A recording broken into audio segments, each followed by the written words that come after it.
Imagine standing on a vast plain nearly 6,000 years ago, before the pyramids of Egypt reached toward the sky, before the mighty Persian kings ruled one of the largest empires in history, and before the word Iran even existed. Another civilization was quietly changing the future of humanity. Its people built impressive cities from mud bricks, developed one of the world's earliest writing systems, traded across thousands of kilometers, and laid the foundations for one of history's greatest empires. Yet today, very few people know their name. This is the story of ancient Iran, a land of towering mountains, endless deserts, fertile valleys, and ambitious civilizations that shaped the ancient world. Our journey begins long before Cyrus the Great, long before Persepolis, and long before the Persian Empire. It begins with a forgotten civilization known as Elam. Nearly 5,500 years ago, southwestern Iran looked very different from today. Rivers flowed through fertile plains, creating ideal conditions for farming. Villages slowly transformed into thriving towns as families settled permanently instead of constantly searching for food.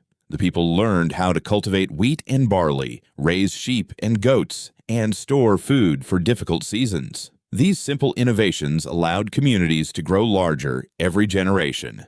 As populations increased, something remarkable happened. People no longer needed everyone to work on farms. Some became skilled potters. Others learned metalworking. Some crafted beautiful jewelry from precious stones brought from distant lands. Trade connected communities that had never met before. This was the beginning of civilization. Among these growing settlements, one city rose above the rest. Its name was Susa. Located at the crossroads of Mesopotamia and the Iranian plateau, Susa quickly became one of the oldest continuously inhabited cities on Earth. Merchants arrived carrying copper, gemstones, timber, textiles, and exotic goods from distant regions. The city's markets were filled with different languages, cultures, and traditions. It was more than a city. It was a meeting place of civilizations. As wealth increased, rulers emerged to organize labor, collect taxes, and protect trade routes. Massive mud brick buildings appeared on the horizon, surrounded by workshops, homes, and temples dedicated to powerful gods. Religion became deeply woven into daily life. Priests observed the stars, performed sacred rituals, and guided important decisions. Every harvest, every flood, and every drought was believed to carry messages from the divine. To manage growing cities, the Elamites needed a better way to record information, so they began experimenting with symbols carved into clay tablets. These markings evolved into one of the earliest writing systems in human history. For the first time, rulers could record taxes, trade agreements, harvests, and royal decrees with remarkable precision. Knowledge no longer depended entirely on memory. It could now survive generations. While Egypt built monumental pyramids and Mesopotamia expanded its powerful city-states, Elam developed its own unique identity. It was neither Egyptian nor Mesopotamian. It was something entirely different. The Elamites spoke their own language, worshipped their own gods, and built their own traditions. Their craftsmen produced intricate bronze weapons, elegant pottery, colorful textiles, and finely carved stone sculptures admired throughout the ancient Near East. Trade caravans traveled across deserts and mountains, carrying Elamite goods as far as Mesopotamia and beyond. But prosperity also attracted danger. Neighboring kingdoms watched Elam's growing wealth with envy. Wars became increasingly common. Cities were attacked. Kings rose and fell. Alliances shifted constantly. Yet despite repeated invasions, Elam endured for more than 2,000 years.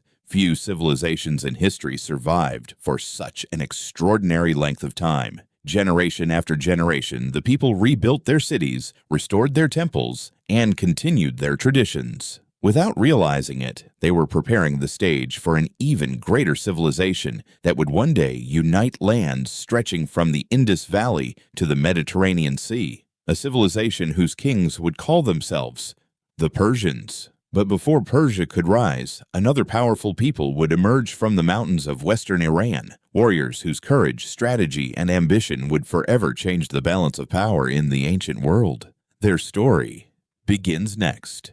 For more than 2,000 years, Elam stood as one of the great civilizations of the ancient Near East. But no kingdom remains powerful forever. By the 8th century BC, powerful enemies surrounded Elam. The fierce Assyrian Empire marched eastward with disciplined armies, iron weapons, and ruthless kings determined to dominate every neighboring land. City after city fell. Temples that had stood for centuries were reduced to ruins. Ancient libraries burned. Royal palaces collapsed beneath enemy attacks. The once great civilization of Elam slowly disappeared from history. Yet the story of Iran was far from over. As one civilization faded, new peoples were arriving from the vast grasslands of Central Asia. Among them were two closely related groups, the Medes and the Persians. They spoke early Iranian languages, raised horses, hunted across open plains, and lived as skilled warriors. Unlike the city builders of Elam, these newcomers valued mobility, courage, and loyalty to their tribes. At first, they settled in scattered villages across the mountains and valleys of western Iran. Life was difficult. Cold winters, rocky terrain, and constant tribal conflicts forced every family to become strong and self-reliant. Young boys learned horseback riding almost as soon as they could walk. Archery became a daily skill. Spears and swords were not symbols of power. They were tools for survival. Among these tribes, the Medes gradually became the strongest. Instead of remaining divided, several powerful clans united under wise leaders. This unity transformed them from isolated tribes into a growing kingdom.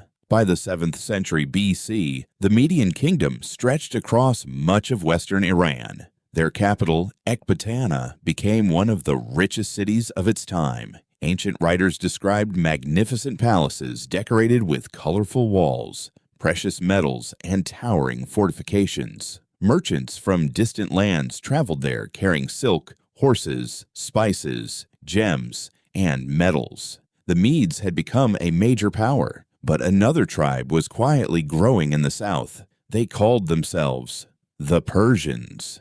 Compared with the Medes, the Persians were still a relatively small people. Their homeland lay in the rugged region known as Persis, today's Fars province in southern Iran. Their villages were surrounded by mountains and fertile valleys. Most families depended on farming, animal herding, and local trade. Although smaller in number, the Persians possessed something that would eventually change world history: exceptional leadership. Their ruling family belonged to the Achaemenid dynasty. Generation after generation, these rulers strengthened relationships with neighboring tribes while remaining loyal allies of the Median kings. For many years, the Persians accepted Median authority. No one imagined they would one day rule the largest empire the world had ever seen. Then, around 600 BC, a child was born whose name would echo through history forever. His name was Cyrus. Legends soon surrounded his birth. Ancient stories claimed that the Median king dreamed a young Persian prince would one day overthrow his throne. Frightened by the prophecy, the king supposedly ordered the infant to be killed. But destiny had other plans. According to legend, the baby survived in secret and was raised far from the royal palace. Whether this story is true or not remains uncertain, but one fact is beyond doubt. Cyrus grew into an extraordinary leader. He understood not only war, but also diplomacy. He inspired loyalty rather than fear. He united people instead of dividing them. Very soon, the quiet mountains of Persia would witness a rebellion unlike anything the ancient world had ever seen. A rebellion that would give birth to the Persian Empire, and with it, a new chapter in human history.